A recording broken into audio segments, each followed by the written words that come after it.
Bienvenue dans notre méditation. Notre Dieu est merveilleux, dont le titre est « Femme ordinaire, foi extraordinaire ».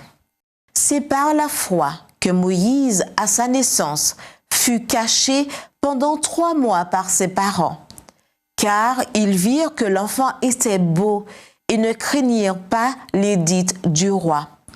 Hébreux 11, verset 23. Est-ce que ce sera un garçon ou une fille?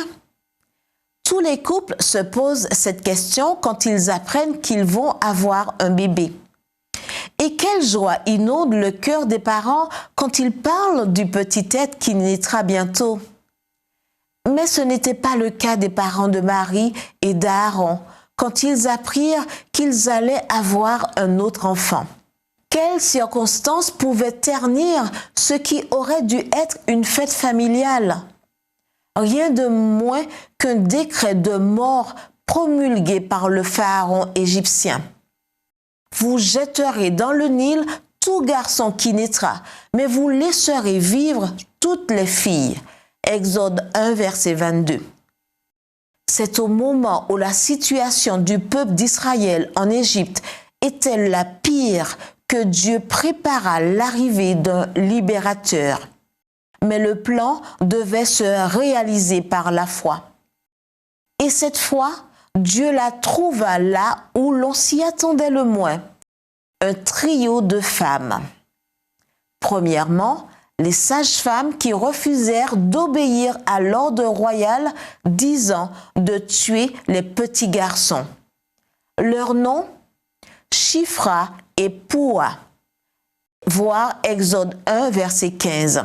Qui en parle aujourd'hui? Personne. Mais ces noms figurent dans le registre sacré, comme témoignage de tout ce qu'une femme consacrée peut faire quand elle craint Dieu plus que les autorités terrestres. C'est par leur foi que naquit le petit Moïse, et parce que les sages-femmes avaient eu la crainte de Dieu, Dieu fit prospérer leur famille. Verset 21. Mais il ne suffisait pas que l'enfant naisse. Pour le préparer à la mission singulière qui l'attendait, Dieu avait aussi besoin de la foi d'une mère. Cette mère fidèle, Dieu la trouva en Jochébed. Celle-ci cacha l'enfant pendant 3 mois.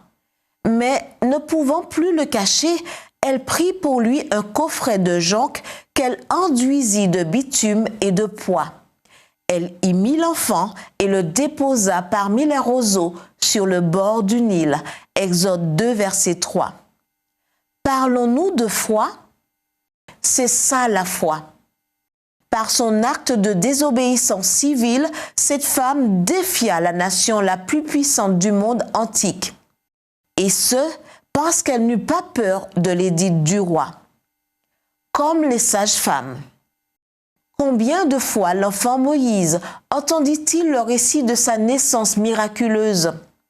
Nous l'ignorons, mais nous savons que, de sa mère, comme de l'exemple de Shifra et Poua, Moïse apprit qu'en comptant sur Dieu, rien ni personne ne pourrait l'intimider dans la vie. C'est par la foi qu'il quitta l'Égypte sans craindre la fureur du roi. Hébreux 11, verset 27. Prions. Merci mon Dieu pour les femmes de foi qui sont passées dans ce monde. Nous avons appris d'elles que t'obéir est notre plus grand devoir et notre plus grand privilège. Au nom de Jésus. Amen.